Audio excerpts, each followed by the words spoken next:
on standby in Chireka. Mbide, if you could take us up. Yes, good morning, Andrew Chamagero Omontua Wansi. Right now I'm here in Chireka, and we are going to be speaking politics with the man who has been the party chairman of FDC, Forum for Democratic Change, until recently when he picked nomination forms to be the presidential flag bearer, that is none other than Ambassador Waswa Biriggwa. Good morning to you, Ambassador. Now, since we have enough social distance, please allow me to speak to you. Yeah, I think we do, yes. Yes, without this mask here. Good morning to you, Ambassador. Good morning, Sevo. How have you been? I've been good, and I'd like to greet you also, our viewers. I'm so happy. It's a beautiful day, and I want this day also to be a good day for you. Make friends, laugh a lot, smile a lot. God loves you. God loves you, and loves me too. Thank you. That is a powerful introduction from you. But of recent, you've been moving across the country, trying to meet different people, but in small groups. You should be by now meeting people in regions. That is, I'm talking about the FDC regional campaigns for you, who is now in the race with Engineer Patrick Amliato Boy. Yes. Yesterday, you were not able to begin your regional campaigns. Why? I'll say that officially, maybe we have not really gone out, but the campaign began almost 2 weeks ago when we were nominated. And by the way, now in this new world of technology, you don't necessarily have to be physically in a place in order to talk to people. Of course, you can go by Zoom, you can go by phone, you can also be able to send emissaries who can go before you and clear the way, as they say.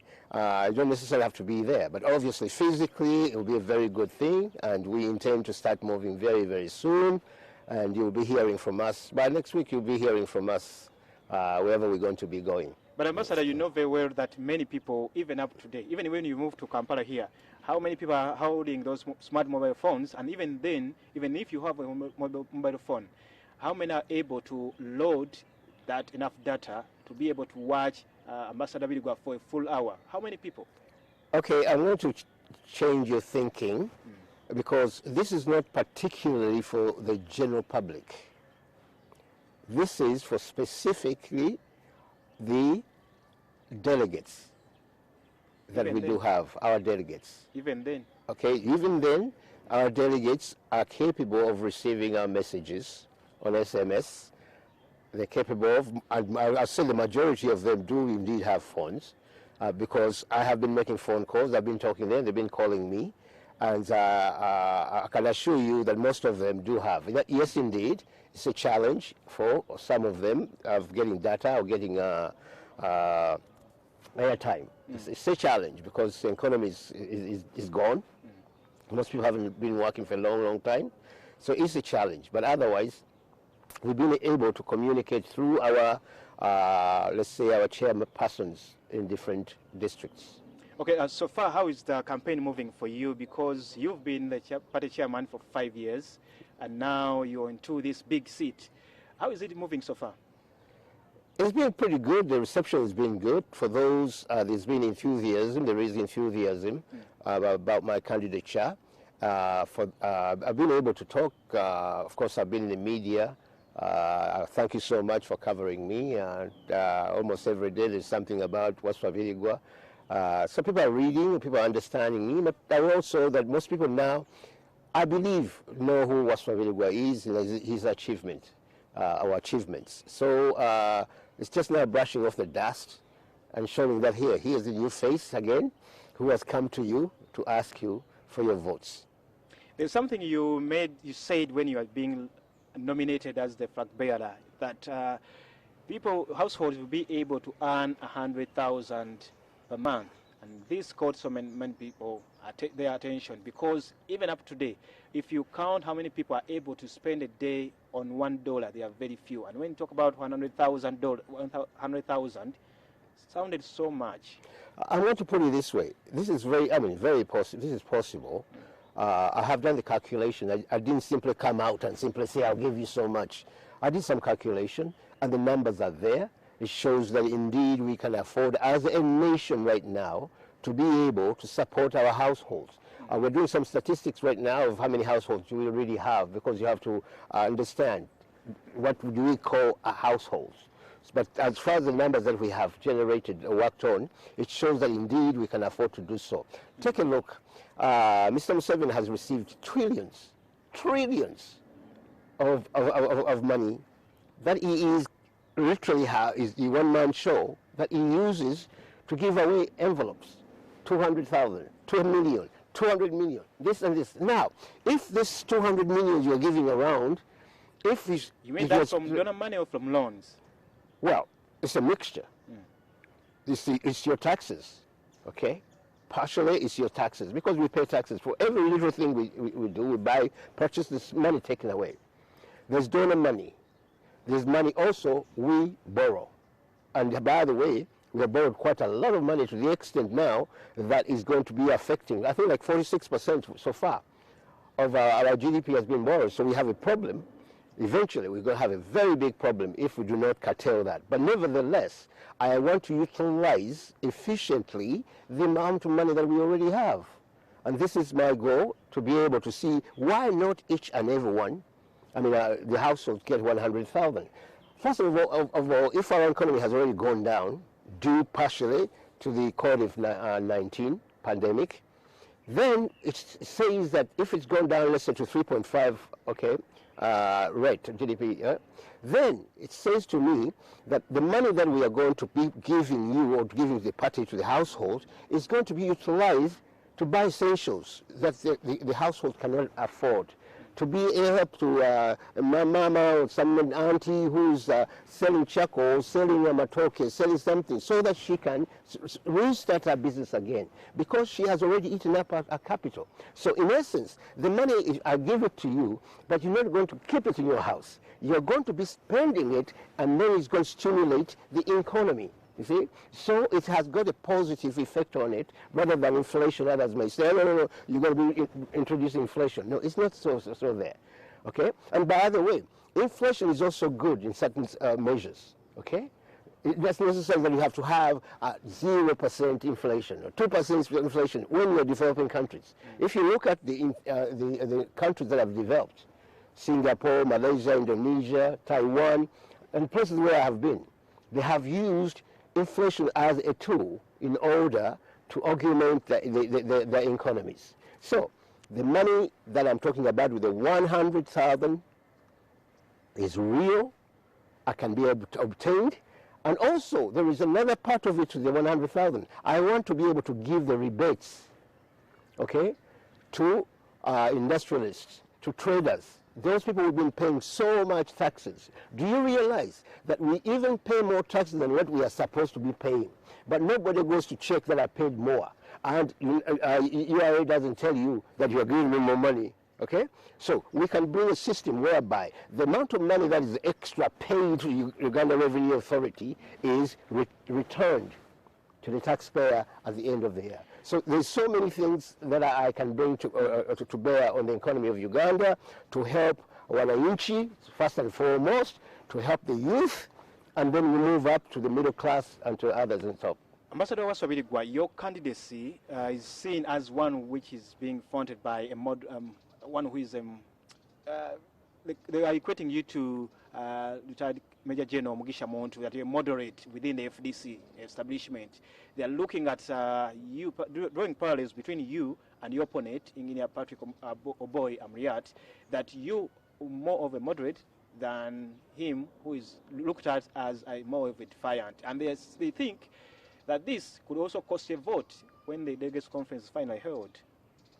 Well, I think it's a good thing to have a party that have talents in the different field. You can say one is more probably defiant than the other. By nature and by my experience, obviously, I am a little bit cooler, and I prefer being that way. I love to talk, I love to unite, to discuss, to negotiate, and to find solutions to a problem. I think what the party has done is to show two balances. I mean, it's a choice, okay, for those who wish to go one route, but one complements the other. and it's not really a choice for the delegates per se. I'll say it's a choice for Mr. Museveni. Do you want to talk or do you want to fight? So for me, I'll say as a moderate, quote unquote, I would like to see that there is unity of all of us sitting together and agreeing the way forward for our nation.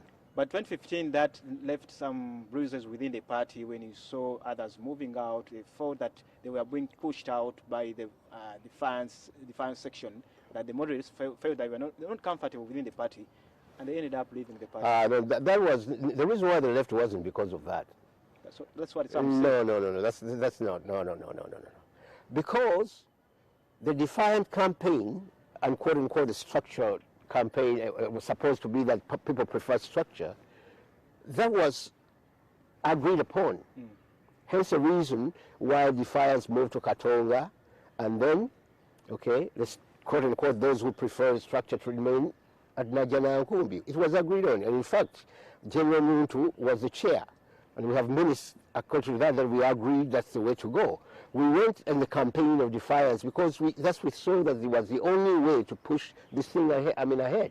And indeed, I think we were right because we won. Okay. Okay. Let's also talk about the turmoil, the politics ahead of you. Yes. Barely a month to the general election, but even up to now, you, the opposition members, are still not yet united. Yes. As it would be. Yes. Main thing that you cannot take out the man you want to take out of office. Yes. With this disunited opposition that we are having now. Yes. Is that something that you're looking at as the opposition and within the FDC? I can honestly say that the opportunity for unity is much better now than it has ever been before. Because other parties, I'll say, they have gone through a catharsis, a cleansing, okay? And those who disagree have moved on, and those who agree have remained. But those who have gone ahead have now probably realized that it's still okay to deal with where they left. It's like when your son leaves your home, okay, doesn't necessarily totally forgets about you. I hope not. So I believe this is an opportune time for all to come together because now more or less we have resolved, okay, the issues of disagreement within our parties. That those who disagreed have since moved on, okay, and they formed their own parties. And I hope wherever they are, they're happy. So now we can decently be able to speak to each other. So I don't see a problem. In fact, I think this is a great time for all of us to join hands and find a solution to how we can remove this junta. Okay, and finally, what would you tell those FDC supporters, those members of the opposition, those also within the NRM, especially now that we've seen this political season we're still going through? There's been some violence the past primaries. And now we're going into the bigger stage, that is 2021. Yes. What would you tell them? Well, first and foremost, is, NRM has been exposed. Even you see a house on fire like NRM has been, and when you see people beating each other up, others are shooting at each other. And by the way, both sides have got guns, okay? And you have seen it. They both have guns. Now, you've seen how they cheat one another. You've seen all this on television, and it's still going on. So when you see all that, then now you start to understand what the opposition has been telling you, that these people are cheats. But these people, they prefer using guns and beating up people. Okay, because if they can do it to their own, including the in-laws. Can you imagine what they intend to do to us, or what they have been doing to us? This is what we've been telling you. And now you realize that this is people who do not really want this country to be united. But nevertheless, we won't give up.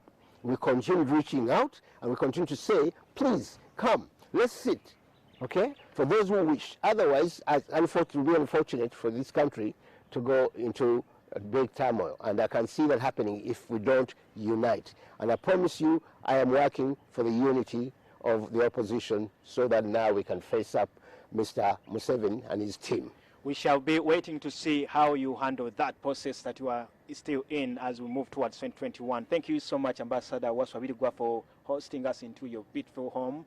I should say I've loved the forested home here in Chireka. This is Morning at 10 TV. Thank you so much for being a part of us. From me and from the entire crew being here, and thank you for watching, being with Andrew Chamagero from 6:30 up to now. Handing you back to studio for now, and the rest of the quality programming will be resuming shortly. This is Stephen Mbidon Fefe Switch Buga.